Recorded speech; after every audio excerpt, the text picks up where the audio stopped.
Muy buenos días, muy buenas tardes, muy buenas noches. Con cada quien me escucha a este horario oportuno.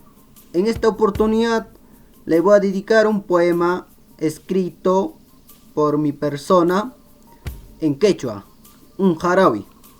Y ahí va.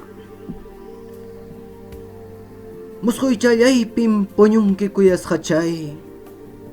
Mana pipas, así chaykita sualloanampa urpirurus challay. Punchao pipas, sunju challaypi chkanki. Rupay parapas, mana chasunaykipa chaskañawi kuyasqachay. Sapakuti kuyasqaypas, manam kuyasqaychu kanja. Warma asiychaykita yuyariptija. Ruaru niñam waranja jarawitapas, manataqmi kunan hampa qillqasqayta hinachu.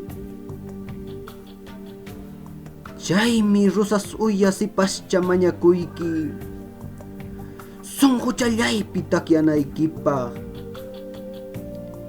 Chaynallataqmi hinallaraq kicharayachkan sunquy punkun qam kutimuyta munaptikiqa.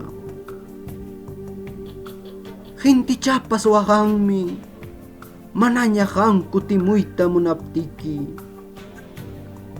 Allqu challaypas wasi qhipaypi allwayllaña allwan. Kutimuy urpi sisas challay, kutimuy ñawi purichiq urpichallay. Mana qanwanqa wañuy puñuyñam chayallawanqa. Muchas gracias, Joel Pacheco. Hasta la próxima.